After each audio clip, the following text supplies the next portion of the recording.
Hey guys, welcome back. It's Matt Johnson, and I'm going to take you through an exercise today that's about doing some movements that you've all done, but really trying to perfect the ordinary. So we're going to do some push-ups. I'm going to talk about the pace we're going to go at, the range, maybe we hold a couple positions. We're going to use some bands, but we're not just going to go through the sets and the reps. And then I'm going to talk about some stretching and maybe holding some positions in a different way. So join me. What you're going to need today are bands. If you don't have bands, you can use some free weights. And if you don't have free weights, you can kind of just hold the positions that we go through. If you have a chair or a bench or a couch, we're going to do some elevated stuff. And then as always, we're going to have a mat or something that we can get down on the floor. So to begin today, I'm going to start with a yellow band. And if you're going to use weights, maybe it's your lightest weight. But what I would like about bands is that it's easy on our joints and we can make it challenging. So I'm going to get about shoulder width. I'm going to make sure that the lag is equal. And what we're going to do is we're going to perfect the ordinary. So instead of just saying 1 rep, 2, I want us to lock our knees and make sure they're bent. Engage your glutes, core's engaged, chest is high.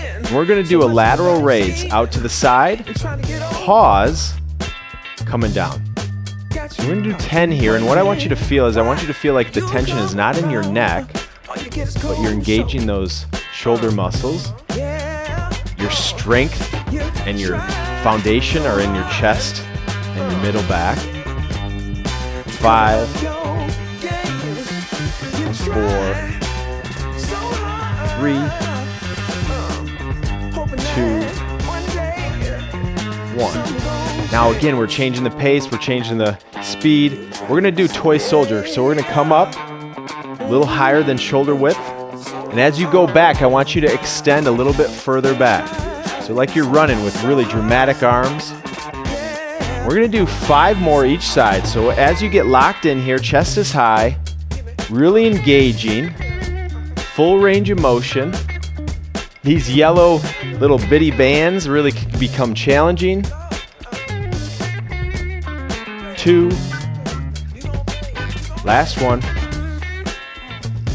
We're going to flip it around behind our elbow. Same thing. Feet about shoulder width, slight knee bend, engaging your glutes, pushing up, and then down your hands just above shoulder. So up, slow coming down. So we're going to do 10 here. 2, push up, really come down slow, extend. So this is already starting to work. You've maybe all done this movement before, but this time we're getting intentional. 5, 4, 3, 2, 1. Okay, walk around for a second. We're going to switch to a green band, or maybe a little heavier of a band. We're going to wrap it around our hands. And a lot of people, this is the most challenging part of the exercise, really figuring out how to wrap it around your hands. But this time I'm going to get a little more narrow. Again, everything starts at the feet. Are you perfecting the ordinary? Well, check your feet. Do you have a slight knee bend?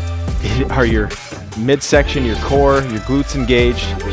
Our arms are going to go straight out. We're going to extend coming back. This is working our middle back. As you come forward, make sure that those arms are staying straight. Extend coming back, that chest stays elevated. Now let's perfect the ordinary here. Hold, pause, coming back. So let's hold it right here. Really lock those shoulder blades in, and then slowly release. So you're saying, Matt, I'm kind of bored with my workout, or I've done these movements before. We don't have to jump and skip and hop around and get injured. If we just start to modify the movements we know. This is one of the best exercises we can do. It really strengthens the back part of the body, which we tend to be tight and weak. Last 2. Last 1. Walk around, grab a drink, make sure you're moving. So that's really perfecting the ordinary with some simple bands. We did lateral raise, we did toy soldier, and then we worked the shoulder press. Then we work the back side of the shoulder, between your scapula, your rhomboid, and we're just using little bitty bands today. So let's go to the green band. We're going to do one more round there. Maybe this time you want to stand closer. So anytime you stand closer, that band's going to have a little bit more range. So that if you stand wider, it's harder. So we're going to get closer. Make sure the lag is about even. And this is going to be challenging. So we're going to come up. We're going to do 8. I want you to come up and hold. Slow coming down.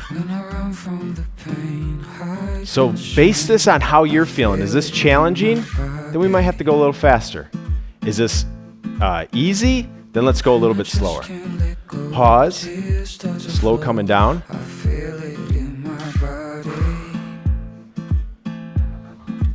Body doesn't know the resistance it gives itself unless you tell it.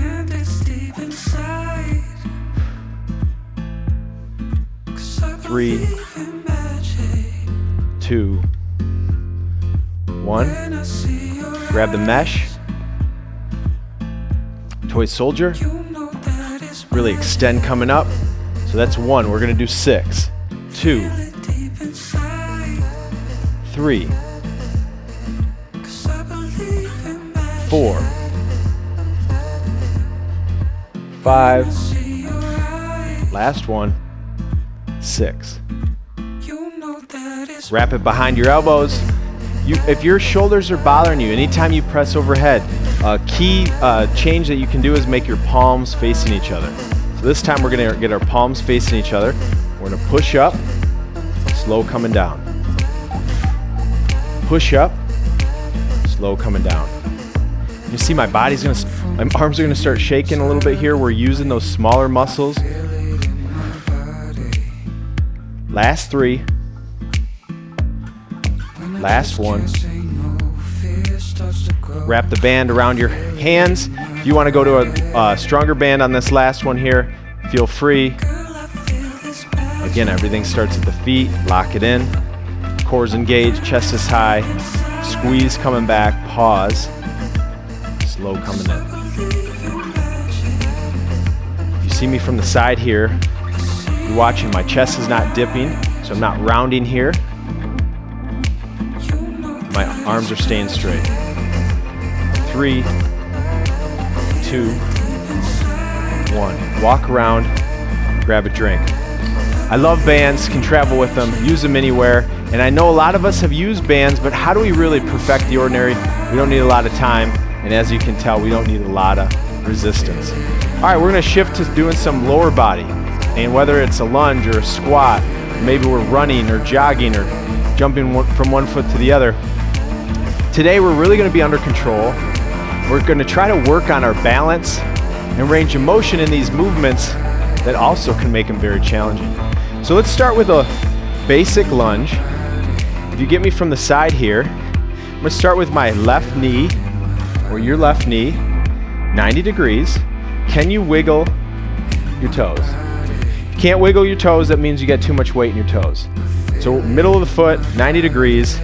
This back leg, what I want this to look like is when we drop it down, again, this is about 90 degrees, 90 degrees. I'm not too far back, I'm not too close. So get to that middle position. And I'm gonna start with my arms straight out to the side. We're gonna drop down, slight pause, come on up. Squeeze that right glute as you come up. So down, up. We're gonna do 10, 2. We've all done a lunge. Some of us, lunges can bother us because we don't have the right positioning. We're getting under control. We're using all these muscles. And so the eccentric movement is when we go down, deceleration, concentric coming up. Most people focus on just coming up, but going down really is what's working the body. Switch sides. So we're gonna go right knee, 90 degrees, back leg, drop it down, start with arms out. Why do I like arms out? It gets my chest elevated. Slow going up. Squeeze that left glute as you come up. 3, 4. And if you pause down here, you can kind of say, oh wow, I don't need a lot of weight. This is working. So eccentric going down, concentric coming up. Last 2. Shake out your legs, walk around. Basic, easy movement, but we're perfecting the ordinary. We're doing some things with the pace, with the speed, with the frequency. Maybe a pause here and there, but really it starts with technique, perfecting the ordinary. Okay, this is one of my favorite. This is a single leg deadlift. I'm gonna start straight on here. What we're gonna do here is you can start with your arms overhead. Then we're gonna come down. Our chest is gonna get parallel to the floor. Our left leg is gonna be straight, pausing, trying to get to that parallel position. As we come up, we don't touch the foot. We pull our arms back, lift our left knee. Working the hamstring of your right leg, flexibility, balance, coming on up. So we're gonna do 8 here, 2. Kick it back, on up. Again, if you've done our workouts before, you may have done this movement, but not at this pace. And there's a difference. What we want to show you is you don't need a ton of weight. You don't need a ton of time. Just perfecting the ordinary, moving in space differently is how we adapt, how we get better. Last one.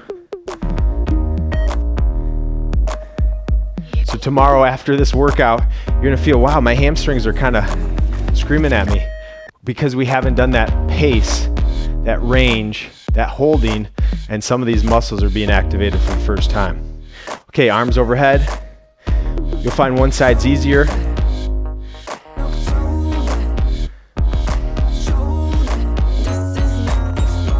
Hold it, squeeze.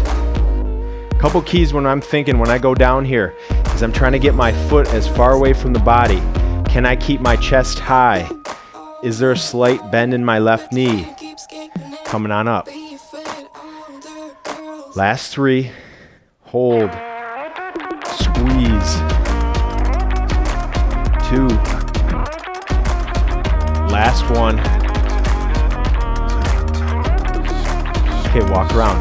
So we did a lunge, we did a single leg deadlift. Now we're gonna end with a squat. There's a couple ways to do a squat. Spread your feet apart, toes pointed out. What we're gonna do here is we're gonna sink our hips, arms straight out. So this gives us a little bit of balance here, and then coming on up. And so I want you to test yourself. How low can you go? Are you right here? Are you right here? We shouldn't feel any pain. The key is, where's the tightness in our hips or our lower back or our knee or our ankle? And this gets better with time. So we're coming down and we're holding it. Maybe you want to take your arms overhead. Stand up tall and breathe. So we don't have weight. We don't have a machine. We don't have something on the back of our spine here, but we're doing a squat. Keeping those knees in good position. They're not coming in. Arms straight out. How low can you go? Holding it. Now this is testing the flexibility of our back. Maybe you want to go out to the side. Stand up tall and breathe. Last 3, down, hold, squeeze. As we come up, our hips come forward, squeeze your glutes. Last 2, pause, arms overhead. And last one, down, low. How low can you go? Are you measuring this? Are you paying attention to it? Maybe right here. Okay, beautiful. So bands, lower body. Now we're gonna end with some push-ups and really kind of figuring out, how do I make my upper body stronger, better posture? I think a push-up can get us in a pretty good position here. So we're gonna start with our hands about shoulder width. We're gonna bend our knees, feet together, knees together. And I want you to round your spine here. That's that tired position. Our chest caves in, our back is rounded. I want you to squeeze your shoulder blades, core is engaged, glutes are engaged, chest is going between the hands. We got 10 reps here. Down, up. So as we go down, the slower we go, the harder it is. Push fast coming up. 3, 4, 5. Squeeze those glutes. Engage your hamstrings. 7, 8, 9, 10. Okay, come back on your heels, relax your arms. So that's a modified push-up, but we're perfecting it by engaging our glutes, hamstrings, core, getting those shoulder blades together. It makes it a really challenging move that everybody can do. Now, if that's bothering you in your shoulders, you can move your hand positions. You can maybe kind of sink your knees a little bit less or sink your hips a little bit less. It's trying to take a little pressure off the hips and the shoulders, but the key is, can I engage my shoulder blades? If your shoulder blades aren't engaged, putting all that pressure on the hip. Okay, last one here. Now, if you want to stick with that modified, if that was good doing 10, feel free. We're going to go to a full push-up. And if you want to do the full push-up and then drop to your knees in between, feel free. Here's what we're going to do. Hands about shoulder width. Toes together. Heels together. Slight bend in our knees. Squeeze your glutes. Shoulder blades. Down. Press fast coming up. Slow going down. Fast coming up. If you're on your knees right now, make sure those hamstrings are engaged. 4, 5, 6, 7, 8, 9, 10. I wanted to show you today how to use some bands, how to use your body weight, perfecting the ordinary. You don't need a ton of equipment. You don't need a ton of time. All you need to do is pay attention to your body. How does it feel? Can I maybe slow it down, speed it up? Am I pausing? Am I making that resistance happen without just the weight? So thanks for joining us. This is How to Perfect the Ordinary. We'll see you again next time.